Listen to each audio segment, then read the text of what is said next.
Good morning. I'm Claire Potter, Professor of History and Director of the Digital Humanities Initiative and a co-director with John D'Amelio and Jonathan Ned Katz of OutHistory.org. On behalf of the Digital Humanities Initiative at the New School and Out History, I would like to welcome you to Gay American History at 40, a conference honoring Jonathan Ned Katz and his landmark book, Gay American History. Published in 1976, it was Jonathan's third publication. Gay American History had been preceded by 2 books in the field of African American history and the play Coming Out. Jonathan is a true organic intellectual, and we are pleased to celebrate him and to take these 3 days to pause and evaluate what we have achieved as an intellectual and an activist community. Let me just remind you that at noon there will be a lunch for people who are interested in becoming involved with Out History. Consider that an expansive invitation, whether you're an academic, an activist, or just somebody who loves gay history. We're also, many of you have generously given donations to Out History as part of the registration. As you know, registration was free, but a number of you gave donations anyway, and we're very grateful for that. We would be even more grateful for more donations. Maybe that's where the money thought came from. So it's my job to thank a few people as well. I'd like to thank Daniel Marshall, who is responsible for the program, and Kevin Nadal at CLAGS. You will hear from both of them in a minute, but Daniel is responsible for the program, and Kevin for a significant financial commitment and last night's event at John Jay. The Provost's Office at the New School and Laura Oricchio, the Dean of the Schools of Public Engagement, whose funding helped us to establish the DHI this year, money that has also helped to support the work of Out History in this conference. New School co-sponsors Gender Studies and the History Department at NSSR. Pam Tillis at the New School, who has arranged for live streaming of the first and the last session. Brandon Fisher, Justin Zhao, and Kemi Soyeju, whose tireless work as administrators support our work all year. Without them, we could not have hosted this event. You will also at various points see Guy Greenberg, our photographer, moving around the room. Please let him know if you prefer not to have your picture taken. We will respect that. A graduate of the New School, Guy was in the first cohort of Digital Fellows of the DHI and is a founder of the United States of AIDS, a platform documenting the history of AIDS activism. I'd also like to thank my digital fellows, who are all the back end of Out History and the DHI. William Enders, Alex Fine, Christopher Howard Woods. Chris is also an associate editor at OutHistory.org. If you saw anything you liked this year, it was Chris who put it there. Emma Becker is the student manager of the Digital Humanities Initiative, and one hesitates to put the word student in front of that title because Emma could manage anything she wanted to. And if anyone has a job for her in New York, you just let me know. Last but not least, I want to thank Kevin Ewing, a graduate of the New School and a former Digital Fellow, who graciously returned to us and to Out History in February to manage this conference. Kevin is a poet, an artist, a writer, an ethnographer, and a committed queer activist. And I would just like a round of applause for Kevin right now. So now I would like to hand the mic to Kevin Nadal, Associate Professor of Psychology at CUNY and the Director of CLAGS. Good morning, everyone, and I'd just like to announce that Jonathan Ned Katz has entered the building. Please give him a round of applause. I just wanted to briefly welcome everyone to the conference. I'm very honored that CLAGS is a co-sponsor of the event. I want to thank my co-coordinators and especially to Daniel Marshall for envisioning this conference. It's a great celebration to have this year, particularly because CLAGS is celebrating our 25th anniversary at the CUNY Graduate Center. CLAGS is the oldest university-based LGBTQ research center committed to LGBTQ issues, and our mission is to celebrate and research and promote the diverse genders and sexualities here in the United States and globally. We do a lot of great things, including having fellowships and weekly workshops, 3 conferences a year, and lots of opportunities for people to dialogue and to have conversations about LGBTQ studies. So today we're really honored to be here, particularly to honor Jonathan Ned Katz's work. Jonathan is one of our former Kessler winners. The Kessler Award is given every year to a LGBTQ scholar who has contributed significantly to the field. We also have another former Kessler winner, Susan Stryker, who is the keynote speaker for today. So we're so glad to have so much greatness all in this room. So with that, I'd like to introduce Daniel Marshall, who will introduce our keynote speaker. Thanks, Kevin. So, published in 1976, Gay American History represents a generation of scholarship that helped to build the fields of LGBTQ history and LGBTQ studies in ways that we recognize them today. For some of you, this has been the work of a lifetime. And for others, we can look back on our lives and see how these fields of study and research have grown up and taken form as we ourselves have grown up over the last 40 years. So this conference is a time to reflect on the powerful work that came together in the 1970s, on the new ideas and ways of doing scholarship and community, as well as a time to reflect on the queer inheritances of those times, of legacies, and to think about all of our efforts in generational terms. Indeed, one of the questions we can ask over this conference is, after 40 years of gay American history, how have our ideas changed? How has the work that has occurred changed the way we see things now? For example, are words like inheritance, legacy, or generations even useful for us? Or might we bring new understandings to these terms as we reflect on the history of doing histories of sexuality and gender? So it's terrific that we can all be here for these discussions, and I want to recognise the New School and CLAGS and the Arcus Foundation for supporting us to be able to host this as a free and a public event. And I hope that we can all contribute over today and tomorrow in the spirit of generosity that this hospitality invites. So this conference wouldn't have been possible if Claire Bond-Potter and John D'Amelio hadn't responded as enthusiastically as they did to this crazy idea. I mean, yeah, let's organise a conference across 2 countries. How difficult will that be? But it was fine.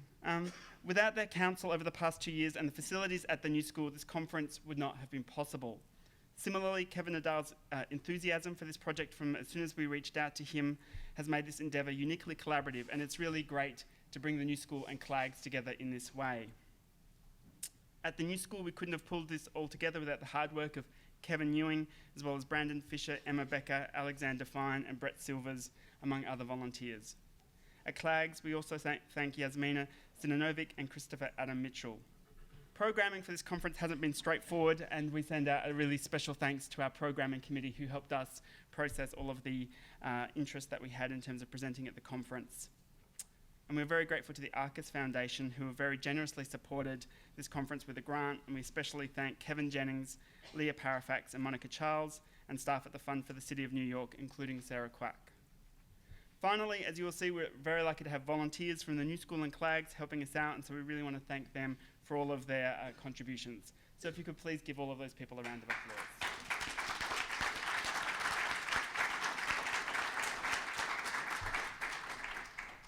So it's with a huge amount of excitement and great pleasure that I want to introduce Susan Stryker as our conference keynote. As you all know, Susan is Director of the Institute for LGBT Studies and Associate Professor of Gender and Women's Studies at the University of Arizona.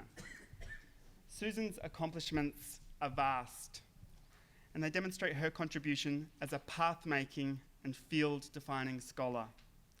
As author of Transgender History, founding co-editor of TSQ, Transgender Studies Quarterly, and co-editor of the Transgender Studies Readers 1 and 2, among many other accomplishments across a range of media, she is a pioneer who has changed fields of research as they previously stood and challenged how we think about gender, sexuality, and history. Fittingly, she's been honoured with both the David Kessler and Eric Brudner Awards for lifetime contribution to LGBTQ studies. Through her work, Susan has compelled us to look at histories outside and within which challenge us. Over 20 years ago, she wrote in an effort to nourish our rage. May your rage inform your actions, she said, and your actions transform you as you struggle to transform your world. It's without exaggeration that I can say practically from the moment that we had this idea of doing this conference, we knew that Susan would be the perfect keynote. And we were so blown away that you were able to make the time to come and speak with us today. It's really something that we couldn't have hoped for. So thank you for your time, and please will you help me welcome Susan to give her keynote address entitled 1973, Remembering Queer History Otherwise. Susan Stryker.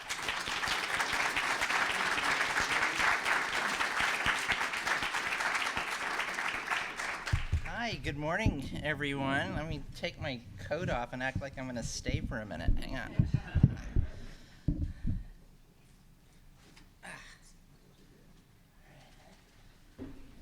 I'll leave it here so I can make a quick getaway.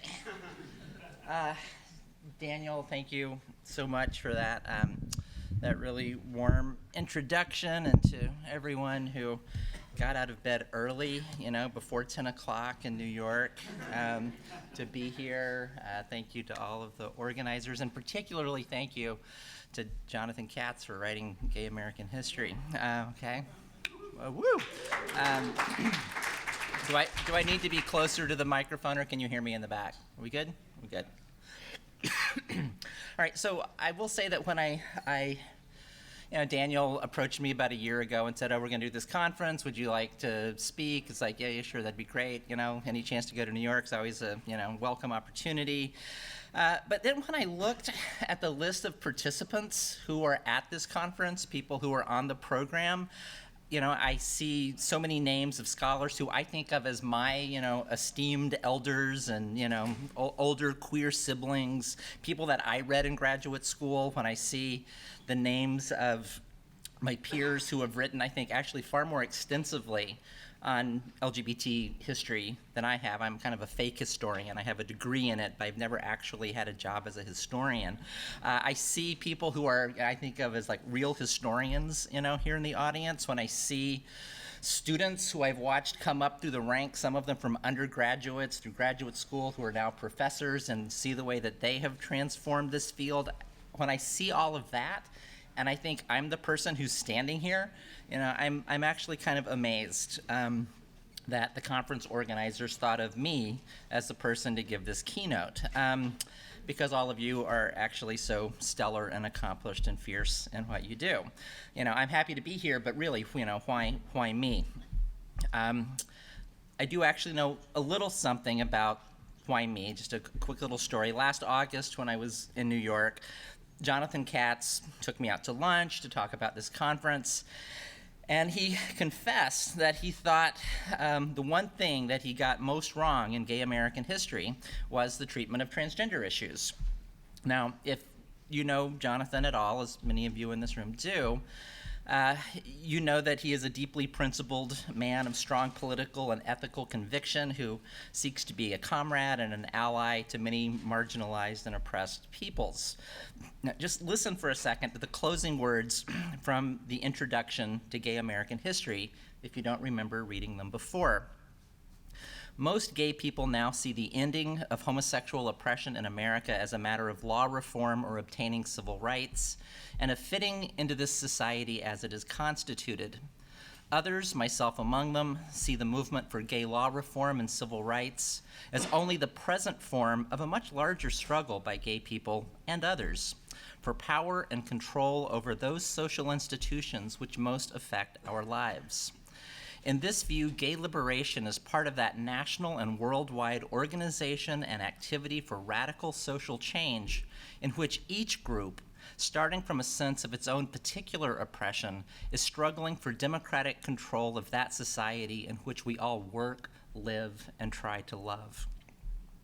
So last summer, in a gesture of humility and solidarity with another minority group that has been struggling from its own particular sense of oppression to work for radical social change, that is, transgender people, Jonathan asked me as a transgender historian to please, rake him mercilessly over the coals and pointedly critique the shortcomings on this particular point of his otherwise magisterial book. I hate to disappoint, but I can't do that. To invoke Eve Sedgwick's distinction between paranoid and reparative styles of reading, My intention today is to read gay American history and the context from which it emerged reparatively. Sedgwick's words bear repeating here. The reparative, she says, drawing on the psychoanalyst Melanie Klein, is, quote, the position from which it is possible to use one's own resources to assemble or repair murderous part objects. And she was speaking of the infant's perspective on the mother's threatening and thrusting breast. But part objects in the case at hand would be gay liberation and second wave feminist discourses and practices that have historically, tragically misread transgender politics. And to refashion these part objects into something like a whole, though not necessarily like any pre-existing whole. Once assembled to one's own specifications, the more satisfying object is available both to be identified with and to offer one nourishment and comfort in turn. Among Klein's names for the reparative process, Sedgwick concludes, is love. I want to reread gay American history and the generational perspective from which it emerged with love from a transgender position. I see my friend Mark Stein's name on the program, and I actually saw him in the audience earlier. I'll trust that he didn't, oh, there he is, didn't sneak out the back door. Mark wrote an amazing tribute to gay American history a few years ago and recently revised it in commemoration of today's event. You should all read it. You can Google it. Mark credits Jonathan's book with more or less literally saving his life by enabling him, when he was a troubled young adult struggling with his sexual identity, to jettison a pathologizing psychological framework for understanding gayness and to embrace instead a historical one. Speaking of this very shift in perspective made possible by the emergence of a gay liberation movement, Jonathan Katz had written in the introduction to Gay American History, quote, starting with a sense of ourselves as characters in a closet drama, the passive victims of a family tragedy, we experienced ourselves as initiators and assertive actors in a movement for social change. We experienced the present as history, ourselves as history makers. While I can't claim that those words saved my life, I do have a very clear memory of reading Katz for the first time. I was not yet out as transsexual, but I was plotting my not too distant emergence. I can't remember the exact date, but it would have been sometime in the second half of the 1980s when I was in graduate school. I can remember the exact place, which was in the stacks of the old main library at UC Berkeley, which had wonderful opaque glass tile floors set in an iron framework so that the floors were softly illuminated from below, and the light streamed up to meet you as you sat and read. I sat on a step stool and read for hours and hours and came back the next day and read hours more. I was trying to fathom what it would be like to transition and very likely give up any hope of an academic career, very likely lose any chance of employment of any kind. And I took great solace in Katz's description of his own work process. He said, after several years of research, working alone with quite meager financial resources, I was able to uncover evidence of a vast subterranean world of same-sex relations, coexistent with the ordinary historical universe. Maybe, just maybe, I thought, there was a similar transgender history waiting to be discovered, and maybe I'd be able to do some of that work, whether I did it as an academic historian or not. When I first read Gay American History, my first reaction was not to imagine how I might read it reparatively. My first reaction was simply to feel inspired by its example, as I would later be inspired by the work of other scholars of sexuality and gender who toiled for all or large parts of their careers outside the academy. Alan Barabay, Gail Rubin, Sandy Stone.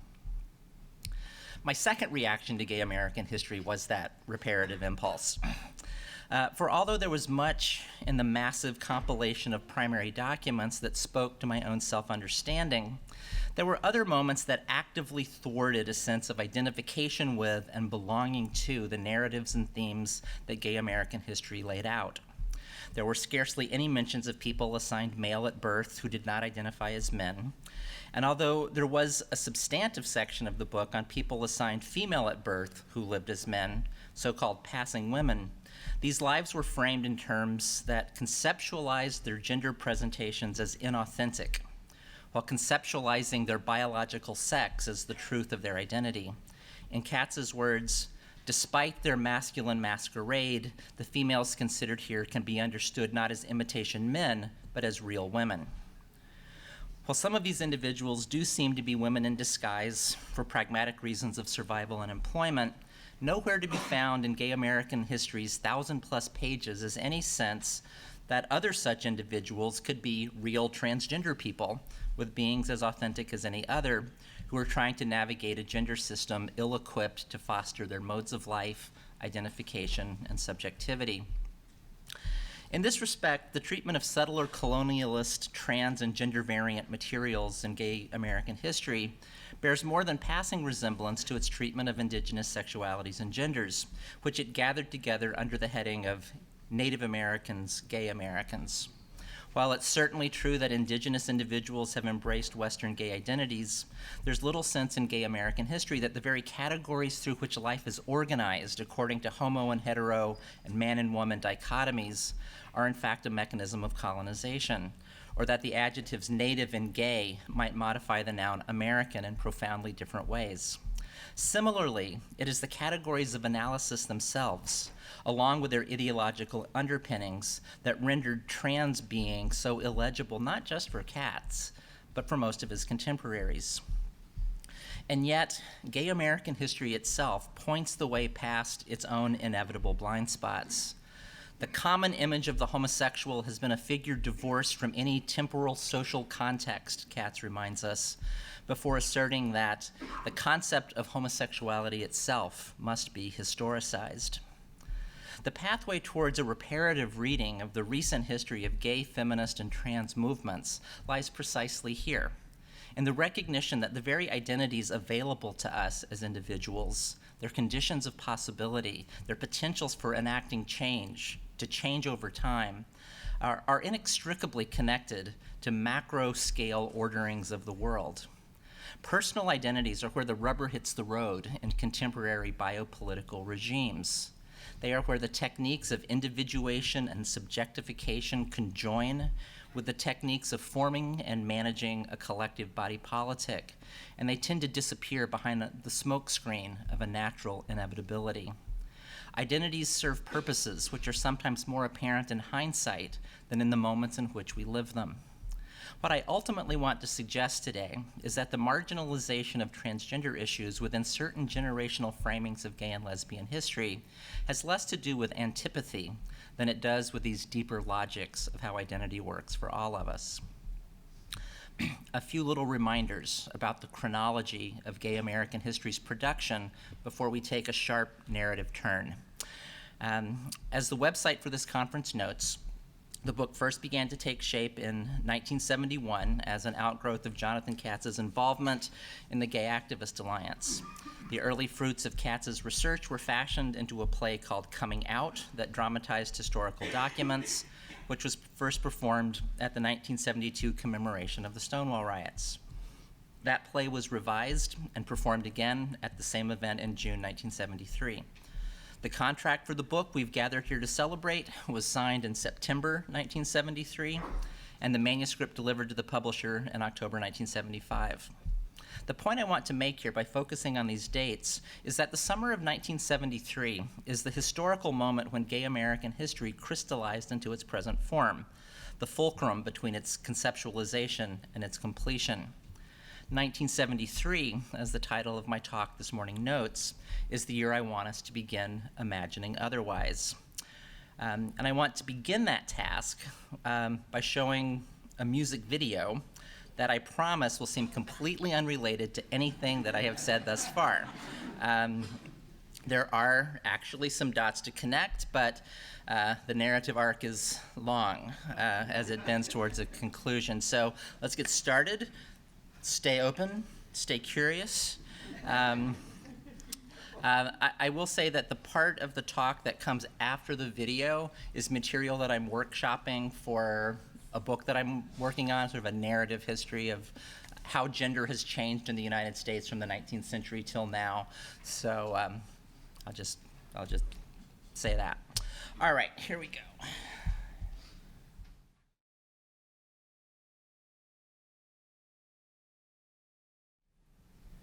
Okay.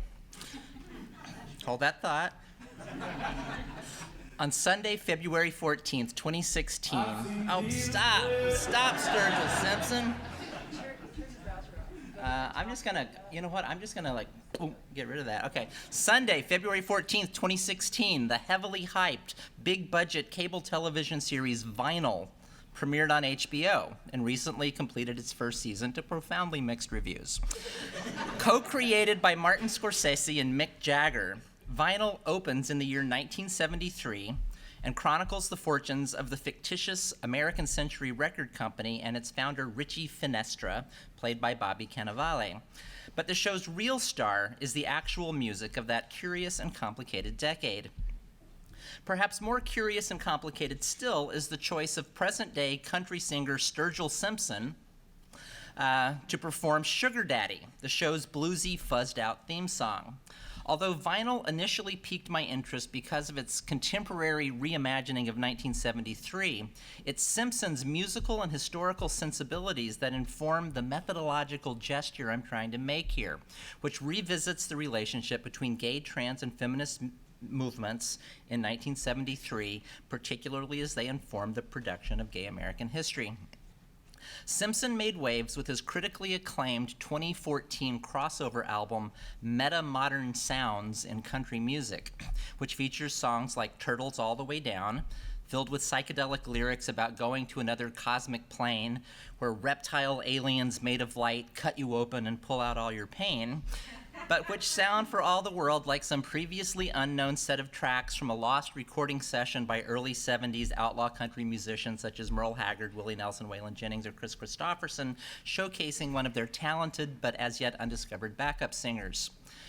That the music is labeled meta-modern signals a viewpoint outside or above familiar historical narratives and enables a perspective from which distinctions between now and then, recovery and reimagination, familiarity and distance, linearity and loopiness begin to collapse in on one another. This is remembering otherwise.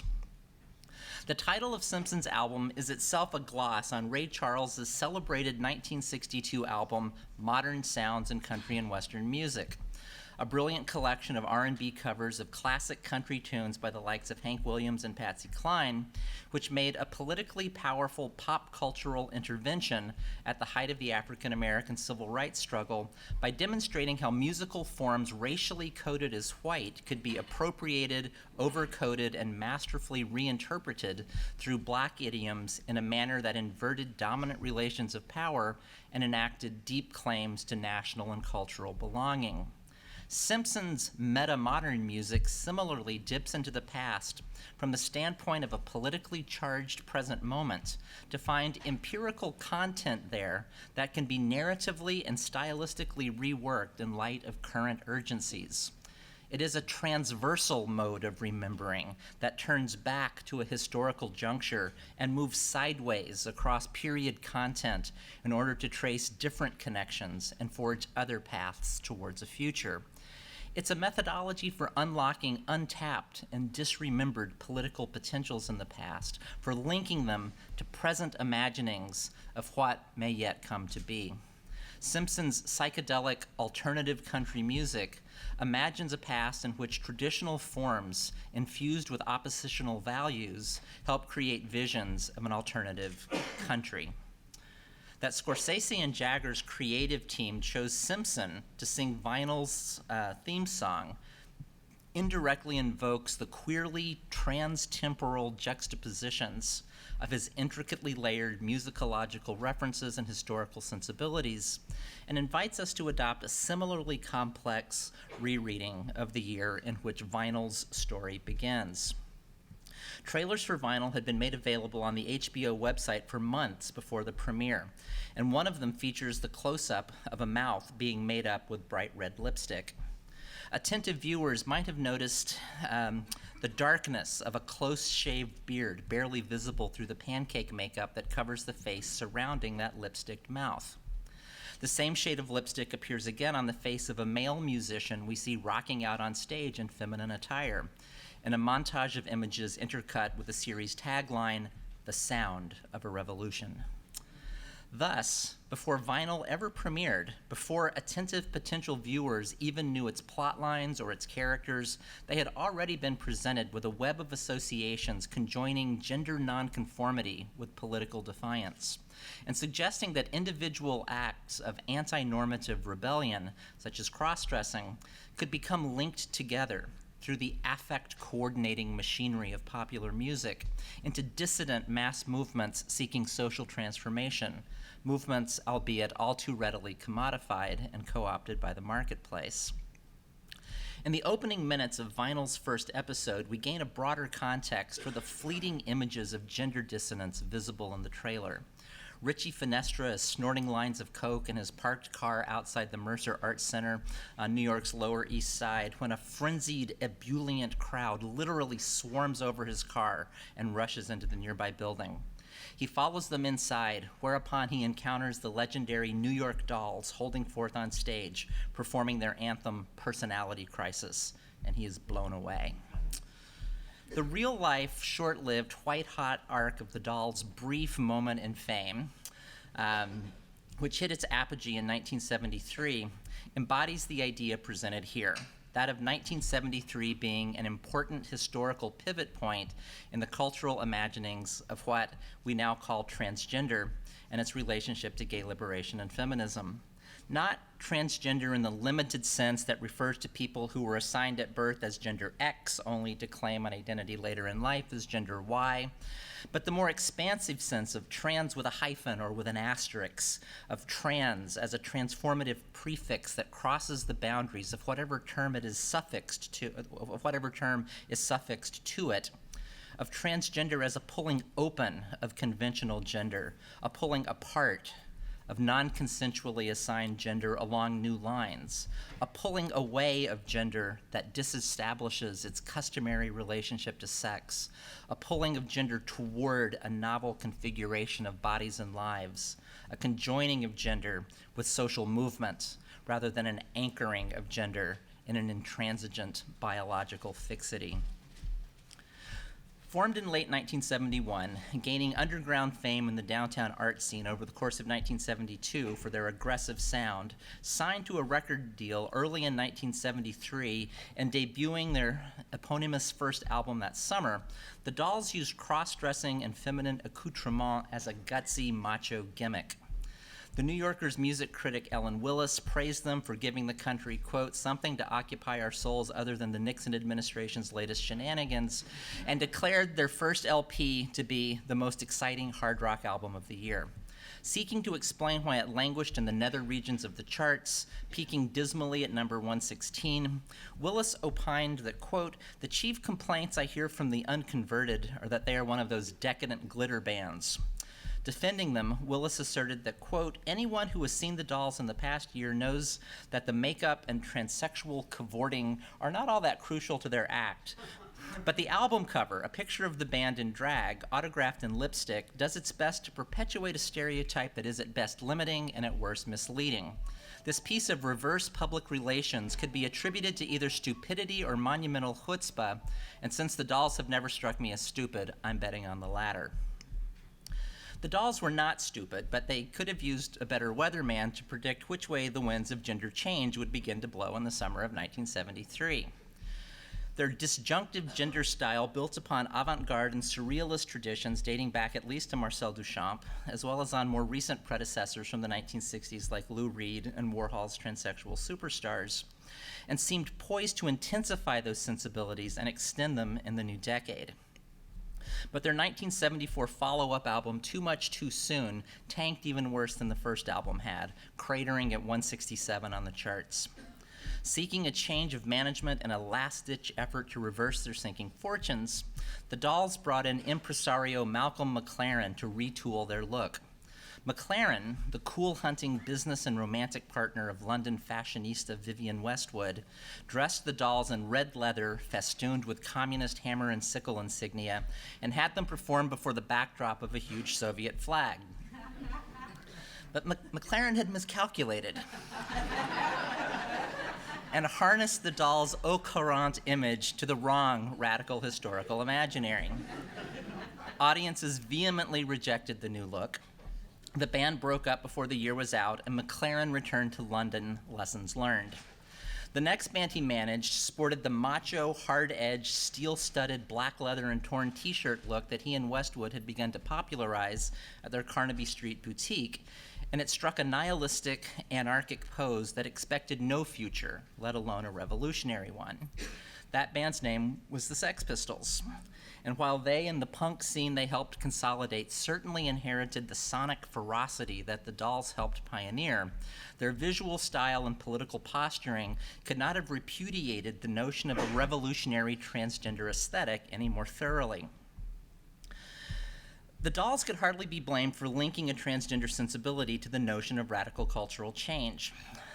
Looking back from the standpoint of the present, transgender appears more like the inner logic of mid-20th century modernity than a marginal aberration. Post-World War II science and social mores had shifted in ways that read retrospectively as being especially hospitable to emergent forms of personal identity that capitalized on newly available technical capacities for transforming the body's substance, decoupling the historically rigid relationship between biological reproductive function and gendered appearance, and for circulating representations of those bodies to mass audiences. In The Dialectic of Sex, feminist social critic Shulamith Firestone offered one of the most radical visions of the post-war era, asserting that, quote, the end goal of feminist revolution must be not just the elimination of male privilege, but of the sex distinction itself. The replacement of the homo-hetero-binary with pansexual polymorphous perversity, the use of reproductive technologies to make birth equally possible for all bodies, the abolition of the nuclear family, the collectivization of child rearing, and the elimination of the exploitation of human labor through mechanization and artificial intelligence. I just want to say one word to you, just one word: plastics. The smarmy Los Angeles businessman Mr. McGuire says, as if he is revealing the central mystery of contemporary life in that 1967 cinematic pay-in to the generation gap, The Graduate, when he offers career advice to the young Benjamin Braddock. Countercultural imperatives not to trust anyone over 30 aside, Mr. McGuire nevertheless spoke a truth, for the first post-war decades were indeed a plastic era. These were the years when molded plastic, itself a recent invention, entered widespread use in design, domestic architecture, and consumer packaging, giving rise to a throwaway culture that fetishized speed and convenience. Bodies themselves seemed more plastic, more pliable, more fluid, reproductive rhythms transformable by newly available contraceptive pills and synthetic hormones, minds alterable through psychiatry, brainwashing, and an ever-expanding pharmacopoeia of drugs, including newly synthesized psychedelics like LSD. The atomic bomb and the threat of nuclear war promised terminal forms of liquidation. The world's first truly global transsexual celebrity, Christine Jorgensen, appears on the stage of history in 1952, an instant icon of the plastic age.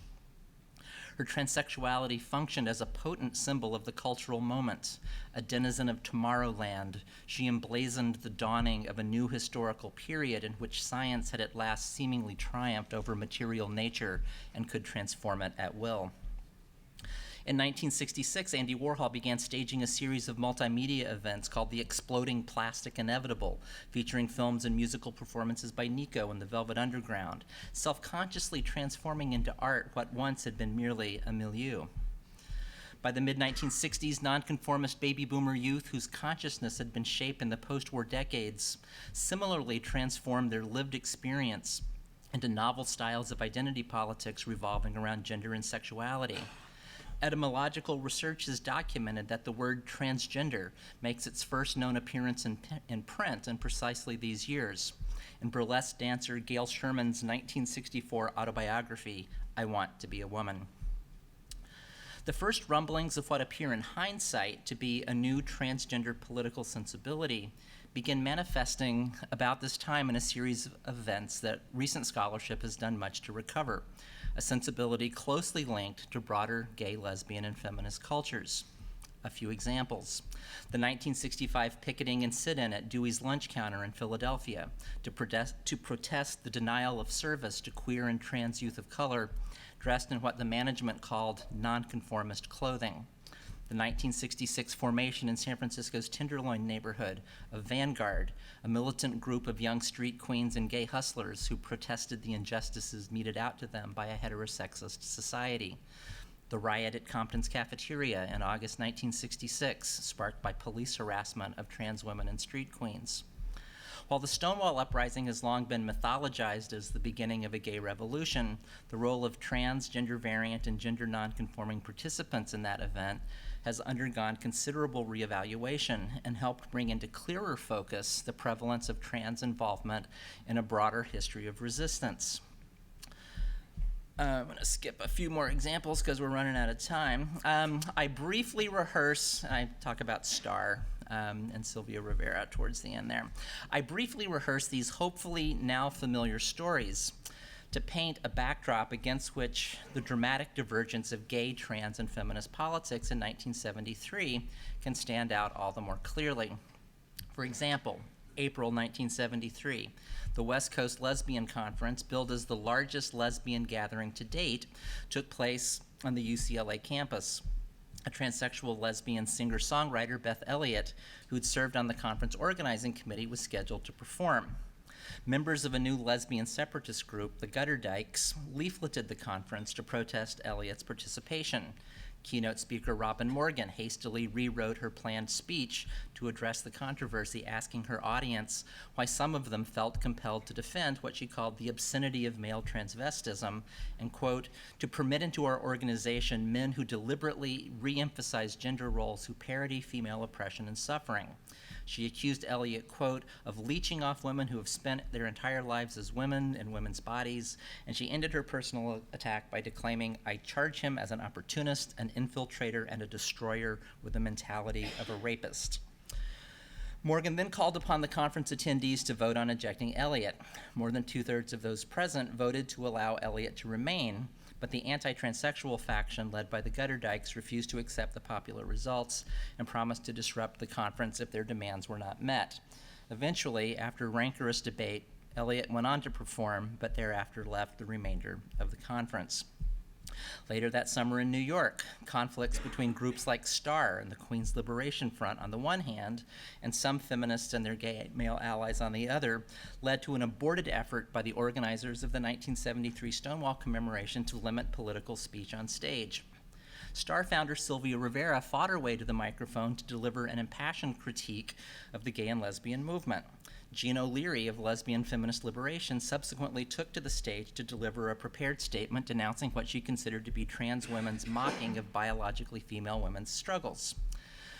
Many of you may have seen the clips that I'm about to show, but because they so perfectly encapsulate the ways that different strands of sexual and gender identity-based movements were talking past each other and seeming to be in conflict with each other in this historical moment of fierce contradiction in the summer of 1973, I think they merit watching again, or maybe for the first time if you haven't seen them.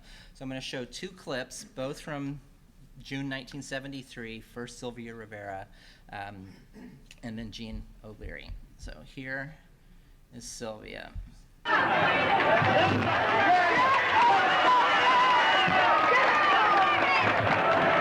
lady.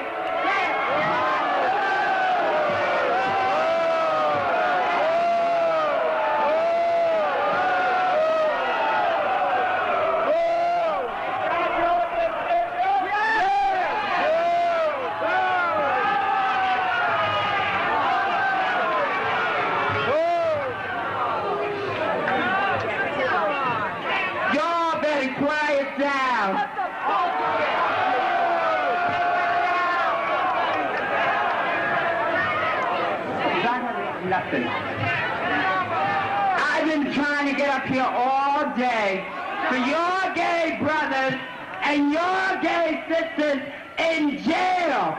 They write me every motherfucking week and ask for your help. And you all don't do a goddamn thing for them. Have you ever been beaten up and raped in jail? Now think about it. They've been beaten up and raped after they haven't spent much of their money in jail. to get their cell phones and tried to get their sex change. The women have tried to fight for their sex changes or to become women of the women's liberation. And they write STAR, not the women's group. They do not write women. They do not write men. They write STAR because we're trying to do something for them. I have been to jail. I have been raped and beaten many times by men, heterosexual men that do not belong in the homosexual shelter. But do you do anything for them? No. You all tell me to go and hide my tail between my legs. I will not longer put up with this shit. I have been beaten. I have had my nose broken. I have been thrown in jail. I have lost my job. I have lost my apartment for gay liberation. And you all treat me this way? What the fuck's wrong with you all? Think about that. I do not believe in a revolution, but you all do. I believe in the gay power. I believe in us getting our rights, or else I would not be out there fighting for our rights. That's all I wanted to say to your people. If you all want to know about the people that are in jail, and do not forget Bambi Lamore and Dora Marks, Kenny Messner, and other gay people that are in jail, come and see the people at Star House on 12th Street, on 640 East 12th Street, between B and C, apartment 14. The people that are trying to do something for all of us, and not men and women that belong to a white middle class, white club. And that's what you all belong to. Revolution now! Give me a G! Give me an A! Give me a Y! Give me a P! Give me an O! Give me a W! Give me an E! Give me an R!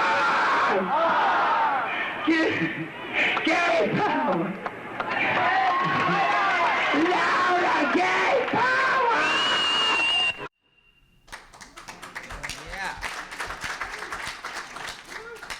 Okay, same event. Lesbian feminist liberation negotiated for a week and a half, using the means that rational women and women have always used in the past, not disruptive means, to try to get up here and read a statement. We were told no, that there would be no political statements read today. Because one person, a man, Sylvia, gets up here and causes a ruckus, we are now allowed to read our statement. And I think that says something right there. Now, I'd like to go on and speak, but I have written here a statement that is backed up by 100 women. And this was voted on, so I'm just going to read this statement.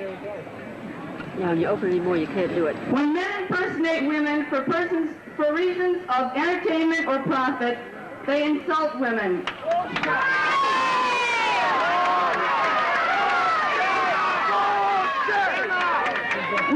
We support the right of every person to dress in the way that she or he wishes, but we are opposed to the exploitation of women by men for entertainment or profit.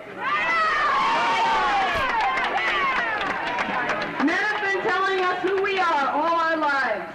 They have tried to do it with scholarship, with religion, with psychiatry. When all else fails, they have used humor to tell us and each other who and what we are. What we object to today is another instance in which men laughing with one another at what they present as women are telling us who they think we are. We don't want to know. Men have never been able to show us ourselves. We are coming into a time and a place as women at which we can and do show one another who we are.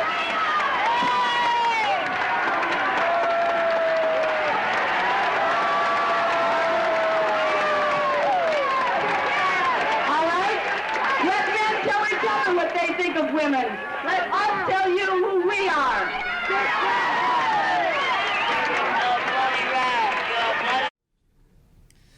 All right. So, rounding third, coming home. What happened in 1973 that enabled such polarization in tone and rhetoric and began shutting down opportunities for more radical queer alliances that had been steadily opening since the mid-1960s?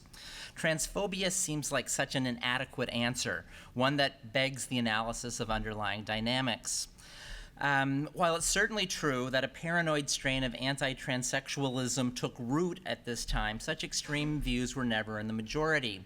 And yet, trans people were increasingly estranged from and marginalized within gay and lesbian communities, and rendered all but invisible in the most widely circulating oppositional discourses on sexuality and gender. If personal identities and the politics generated by those identities are at some level the outcomes or strategies or terminal points of larger scale organizations of power in the world, how did the world change in 1973 in ways that played out at the level of identities and in identity politics? We're just going to run through a quick timeline of 1973, and it's kind of shocking when you could condense it all, in a short, when you condense it all into, a quick one-year timeline. Okay, January 22nd, 1973, Supreme Court announces its decision in Roe v. Wade, the landmark abortion rights case. 5 days later, January 27th, 1973, U.S. Secretary of State Henry Kissinger and Vietnamese Politburo member Le Duc Tho signed the Paris Peace Accords, ending U.S. combat operations in Vietnam, heralding an ignominious defeat for U.S. geopolitical ambitions. Without the war to provide a common focus for leftist, third world, and countercultural activism, oppositional movements began to fracture. In early February 1973, the Bretton Woods International Monetary Agreement, put into place at the end of World War II, which linked currency exchange rates to the price of gold, finally collapsed, resulting in a drastic devaluation of the US dollar when the country subsequently abandoned the gold standard. The collapse of the Bretton Woods Agreement marked the end of the Keynesian macroeconomic model that underlay post-war expansion and signaled the beginning of what we now, in hindsight, call neoliberalism, and the contraction of government services and social services in the name of economic rationality and the invisible hand of the marketplace. Before the end of the month, Nixon goes to China to strike new manufacturing and trade deals with the Asian superpower. February 27th, 1973, approximately 200 members of the Oglala Lakota people and their supporters in the American Indian movement occupied the Wounded Knee Massacre site in South Dakota. The protesters were quickly surrounded by U.S. Marshals, resulting in a 71-day-long armed standoff that ended in the arrests and occupation leaders and a demoralizing defeat for AIM. Later in the year, the Black Panther Party, attempting to take its radical vision into electoral politics, suffered a demoralizing defeat of its own when its candidates for mayor and city council in Oakland, California failed to win their races. Across the board, revolutionary movements rooted in 60s radicalism increasingly falter, splinter, and fall apart. March 1973. The neologism stagflation enters the English language in that week's issue of Newsweek magazine. The portmanteau of stagnation and inflation described the historically novel situation that emerged after the collapse of the Bretton Woods Agreement, in which inflation is high, economic growth rate stagnant, and unemployment remains elevated, posing an intractable dilemma for economic policy, since any action designed to lower inflation threatened to exacerbate unemployment and vice versa. That same month, the Watergate Scandal, in which members of Nixon's 1972 re-election committee burglarized the Democratic Party headquarters and then tried to cover up the break-in, first comes to light. Television hearings into the conspiracy begin in May and dominate political news throughout the summer, leading to the resignation of Vice President Agnew and eventually in 1974 bringing the Nixon presidency down. Late June 1973, just to remind us where we are, Jonathan Katz's play Coming Out was performed at the same Stonewall commemoration in which Rivera and O'Leary spoke. September 11th, 1973, Augusto Pinochet, with the help of the CIA and many U.S. corporate interests, staged the world's first neoliberal coup in Chile. installing the so-called Chicago Boys, devotees of Milton Friedman's free market-oriented economic policies to cut tariffs, open Chile's markets to global trade, restrict labor unions, privatize Social Security, and turn hundreds of state-controlled industries over to the private sector. October 1973, the Third Arab-Israeli War starts on the 6th and ends on the 25th. After Egyptian forces crossed the Sinai Peninsula and Syrian forces crossed into the Golan Heights in an attempt to recapture territory lost to Israel in the Six-Day War of 1967. The Soviet Union and the United States both launched massive logistical support efforts for their respective allies, which nearly result in open hostilities between two nuclear superpowers.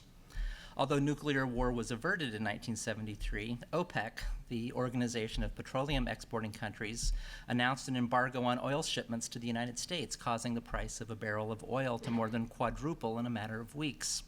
The resulting energy crisis stretched into the winter and inaugurated the so-called era of limits, in which a progressive faith in the future was supplanted by diminished expectations and a more cynical and pessimistic outlook. Finally, December 15th, 1973, after years of activism on the part of gay liberationists and their allies in the medical profession, the American Psychiatric Association announced that it no longer considers homosexuality to be a pathological condition and agrees to remove it from the next edition of the Diagnostic and Statistical Manual. Okay, so now, to try to pull all the sprawling material together into something resembling a conclusion, one world order was falling apart in the early 1970s and another was emerging. Although the gay liberation and lesbian feminist movements of the later 60s and early 70s imagined themselves in oppositional terms, from a transgender perspective, they appear to line up in significant ways with dominant modes of social organization, especially in the ways in which they naturalized the categories of gendered personhood through which life is made to flow. For all that they challenged, they did not call into question the first move of biopolitics, which is to root social hierarchy into seemingly fixed bodily difference, and to use that fixity as a means for sorting bodies into those cultivated for greater capacities to live and those consigned to diminishment and premature death. Through the enactment of what we've since come to call cisgender privilege, the gay and lesbian movements of the 1960s and 70s invisibilized the mechanisms of power that operate through the naturalization of gender, and in a neoliberal New World Order, came to imagine the masking of that power as the space of freedom. Larger scale assemblages of power rearranged themselves in ways that allowed more cisgender gay and lesbian lives to become more livable. But transgender ways of being, which called into question the stability of categories that biopolitical power seeks to stabilize, were not similarly advantaged. After 1973, transgender interests increasingly suffered and increasingly diverged from feminist and gay politics for any number of reasons. With the end of the US phase of the war in Vietnam and the end of the draft, cisgender men and transgender women had less common cause in resisting coercively imposed social conventions of masculinity. With the collapse of the economy and neoliberal restructuring, government programs and social service agencies scaled back their operations, rendering healthcare and other forms of support for trans people that had taken shape since the mid-1960s more difficult to access, or eliminating them altogether. Revolutionary claims for bodily autonomy, rooted in feminist analysis, were supplanted by rationales that individualized responsibility without necessarily challenging discriminatory social structures. And in depathologizing homosexuality, cisgender gays and lesbians could increasingly regard trans people, still mired in the medical treatment model, as less liberated, less politically advanced, less conscious, and less engaged. But what other potentials might these difficult years harbor that would allow them to be remembered otherwise, pointing towards unrealized points of convergence and uses for the present and whatever is yet to come?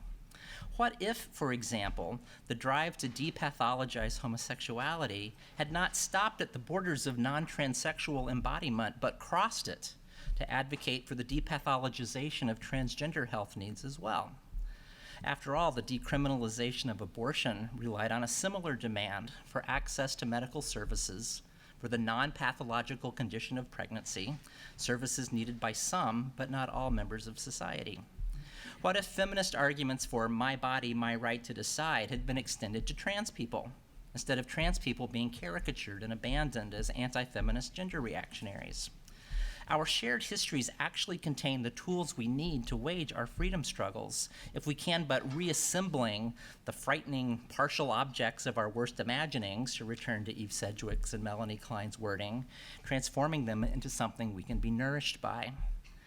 We can't undo the decades of estrangement and misunderstanding that have characterized the relationships between trans, feminist, and gay politics, but we do have the materials for reimagining a counter-history in a profoundly reactionary current political moment.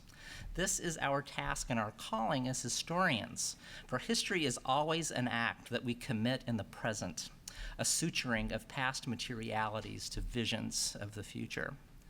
We have a chance, if we are willing to embrace it, to reactivate the best impulses of an earlier time and bring that vision to bear on our actions now. I haven't forgotten about Jonathan Katz and gay American history.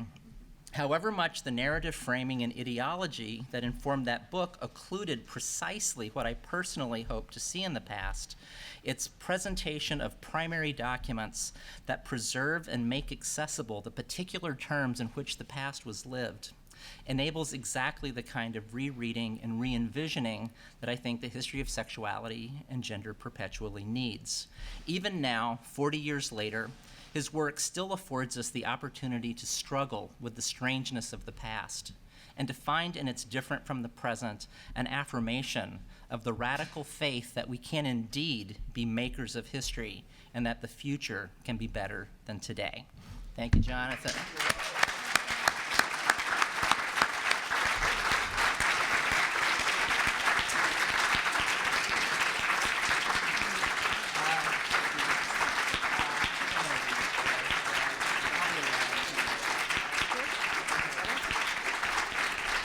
Please thank Susan for her keynote to kick us off today. We really appreciated the time. Please thank Susan again. Thank you all.